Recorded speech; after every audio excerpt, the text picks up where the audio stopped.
Hello Internet, and welcome to Xifeng Plays Umihara Kawase. It's been a while since I've been playing this game, and I'm really glad to be getting back to it. It maybe hasn't been as long since I played this as it has been since I uploaded a video on it. I'm not entirely sure, since I did end up getting rid of a few episodes because I wasn't really happy with where they were going, and I wanted to refocus the channel and rededicate myself to a particular kind of video. So that's what I'm going to be trying to do, and we'll see actually how well that ends up going. Things are already starting out on a pretty good foot. I'm getting up this left-hand route that I always like to take, and I haven't been getting it on the first try very often lately, but things are looking pretty good, and I'm up. And so now I'm going to go back to working on this jump, which I think I have almost figured out that, first of all, I have to stand a bit to the right of the ladder, and then it's very sensitive to where I let go of the hook and what angle I'm going at. So I managed to get that on my second try, which is pretty good, I think, though part of what I want to change about the way that I do this is I want to stay a little bit away from treating success as the good and early success as the measure of how well these videos are going, because these videos are really about facing challenge. And so when I overcome a challenge, yes, that's good, but also when something goes very smoothly and cleanly without a lot of difficulty, it's nice, but it's not necessarily better than facing a really difficult challenge, because really difficult challenges are really what this game is about, and what most of the games that I play are about. So I want to rededicate myself to not treating challenge as a bad thing, because that's a really important part of what I wanted to get out of this channel when I started it, and a big part of my mission statement when I created this channel was challenge is good. Challenge is why I'm here. And I wanted to challenge, I'm using that word a bit too much, I wanted to challenge the idea that success was the only measure of success. So that went kind of interestingly. I did not expect to catch the fish, but I guess I expected it just enough that I was able to respond to it, and I didn't manage to get enough momentum on that jump there, because I did manage to react to getting the fish and let go of it and redo my jump a little bit. Okay, that went a little bit too far.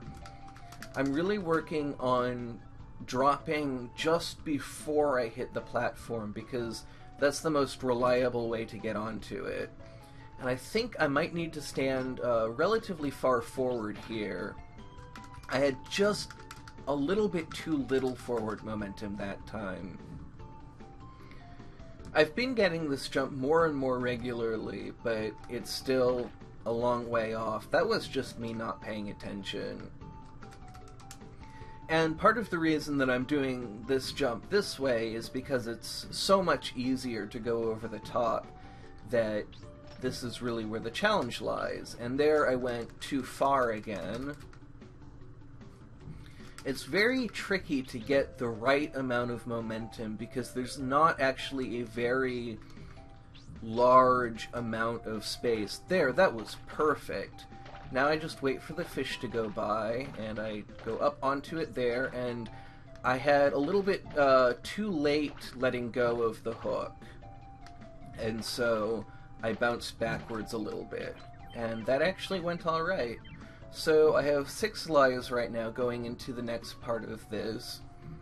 I have not been having too much trouble on this section, because it can be done pretty scientifically, and there's not a lot of ways to mess that up. So that went very smoothly.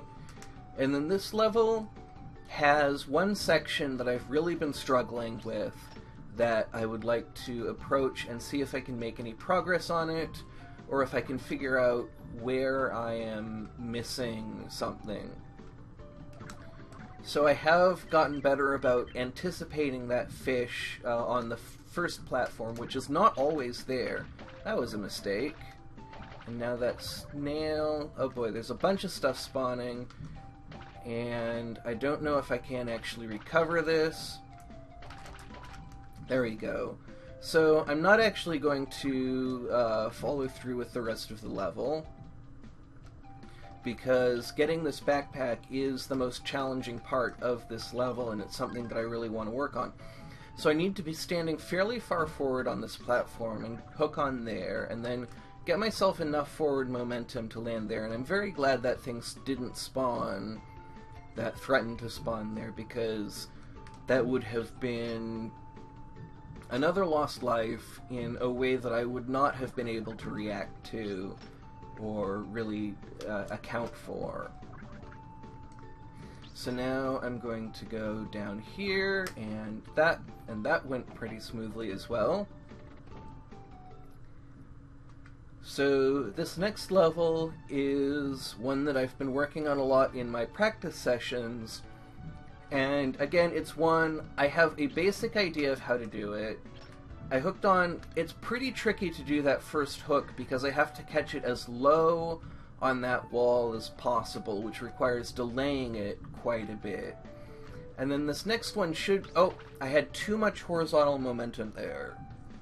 So I want to have a little bit less horizontal momentum and just shoot the hook straight up.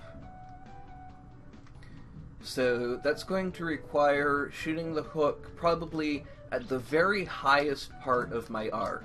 So that was too late because I tried to hook it on the corner there, and I just shot it a little bit underneath. And so...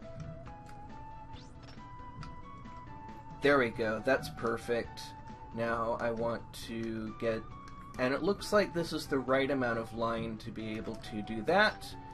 And then, let's see, this next one is going to be tricky because I'm not entirely sure where I'm going to be able to hook it, but it looks like it might just be going underneath again. Let's see if I can hook it around the corner, because it looks like I'm so close. There we go.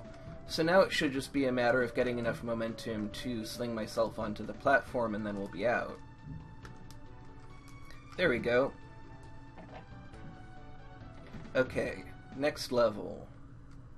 This is one of the trickier levels, and I know that if I go to the right there, I can get out pretty easily with just a swing and a jump, and kind of swinging around from the bottom of one platform. But I've been working in my practice sessions a lot on doing this section, which requires a lot of caution and a little bit of luck. Though, as I mentioned in another episode that I don't actually remember if I uploaded or not. Oh, that was a mistake. I don't remember if I actually said this in a video that I uploaded or not, but I don't know how much luck there actually is in this game, because a lot of it seems very timing-based, in a way that my own randomness of, not being able to do things entirely consistently seems to be the source of more random events than any, random number generator in the machine. Oh no. Oh, jeez. So that snail kind of made me panic, and I ended up not letting go at the right time and sending myself in the wrong direction. Controlling my emotions has always been something that has been a really important part of the way that I play video games, and a really big part of the reason that video games are important to me. And so getting through this section here without panicking... And there I think I pressed too hard on the buttons, which is part of why controlling my emotions is so important. Because, I'm trying to keep my voice restrained, but I was actually had kind of a burst of emotion, of adrenaline there. And I do realize that I am a little bit going back on my desire to stop saying kind of and you know as much.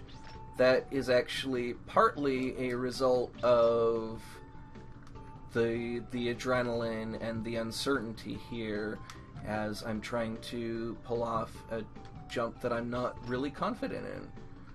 And that makes it more difficult to talk clearly and without relying on tropes and catchphrases. But I managed to get through that.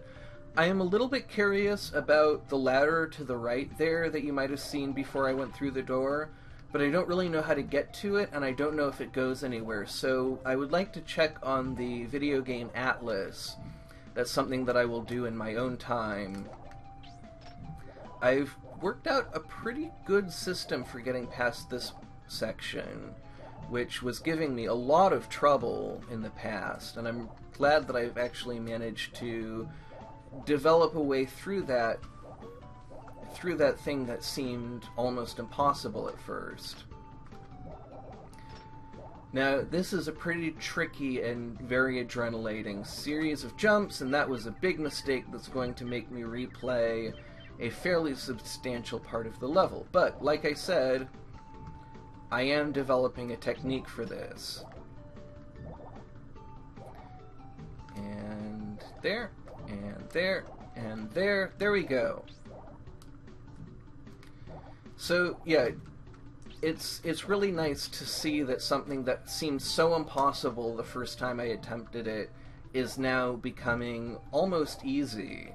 And I talked a little bit in the Street Fighter video about how that's almost a bad thing, because it means that the challenge is gone. Oh no, that was a mistake. But this game is still very much a source of things that I don't think I can overgrind.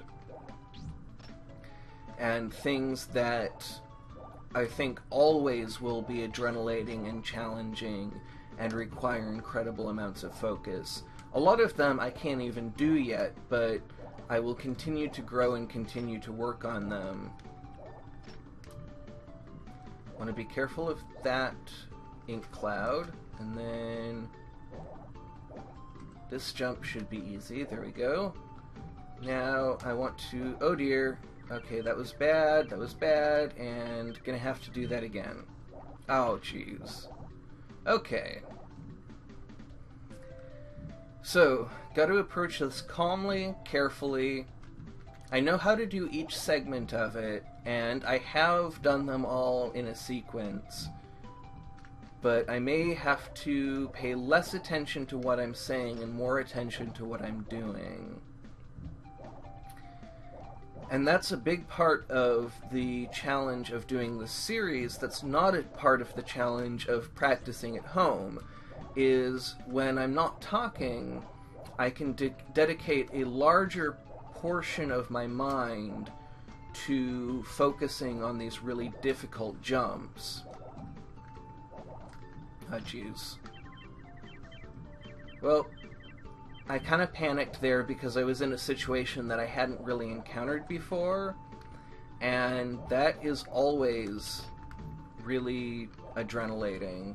I want the next one. There we go. And that's no good.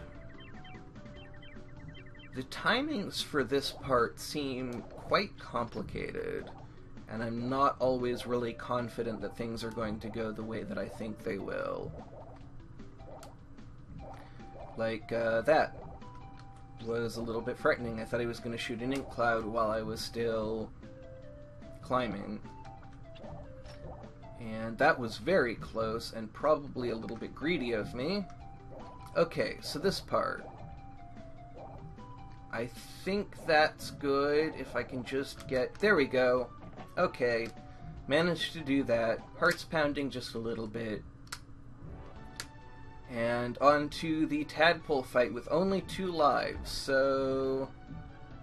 I'm not really optimistic about this because this sequence still gives me a lot of trouble, and I'm not anywhere close to being able to try and focus on optimizing this. It's just a matter of survival for now. Because I know that there are things that I do in this section that could be done more effectively. Not in terms of more effective for survival, but I don't get points for the frogs if I get hit by them. And so I could try to maximize the number of frogs that hit me versus the number of ones I reel in order to focus on getting a lower score. But for now, what I really need to work on is just timing these parts where I have to grab the frogs and reel them in so that I don't shoot the hook out unnecessarily, because then I have to reel it in, and that wastes a lot of time and makes it a lot more difficult than it should be. And since I can barely do this as it is, and I was way too slow getting back up there,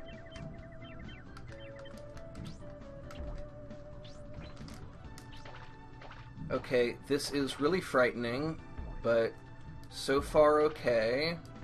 I don't know if that frog will eventually go away, and I don't know if I can get out of here, and that answered that question.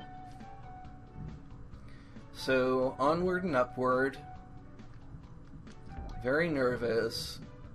This is my last life. Let's see if I can make something out of it.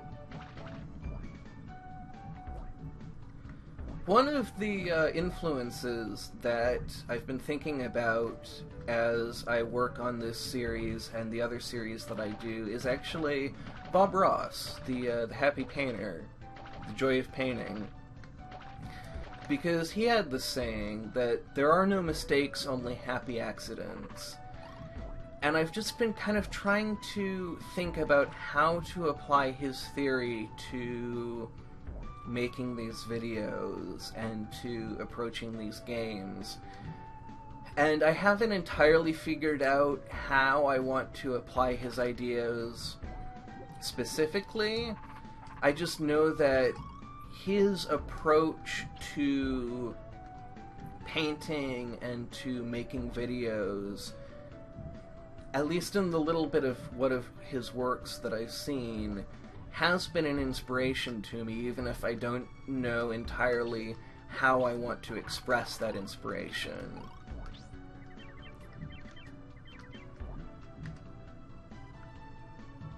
But, you know, I talk about, oh dear, oh boy, I was trying to let out more line, and for some reason it wasn't coming out. I might have been pushing on the buttons too hard, because that's often a problem that I run into. But I think that that was overall a pretty successful run. I made it to the giant tadpole, which I think is pretty good. I watched another guy, hi Sleep Cycles, if you're watching this, I'm a big fan of you, who talks about getting to different places in Nuclear Throne. And for a while he said, you know, anytime I make it to the big dog is a success. And then he kept playing and he said, you know, anytime I make it to the labs is a success. Now it's like anytime he makes it to the throne, it's a success. And I feel like I can have that kind of a growth model in mind and just keep it in my head, that I made it to the tadpole, that's a success right now. Eventually it'll get to the point where a good run is beating the tadpole. Or getting past the tadpole, I guess, I should say, because I don't actually fight it, I just try to survive it. But that's where I'm at, that's what I'm thinking about. And that's where I'm going in the future. I will probably be going back to the speedrun route in the near future as well, because there's some stuff that I've been working on there, though I am really stuck on one part of that run, so that might actually be something worth talking about in a future episode. Until then, thank you very much for watching. If you enjoyed it, please do leave a like. I would love to hear your thoughts in the comments. And most of all, have a great rest of your day.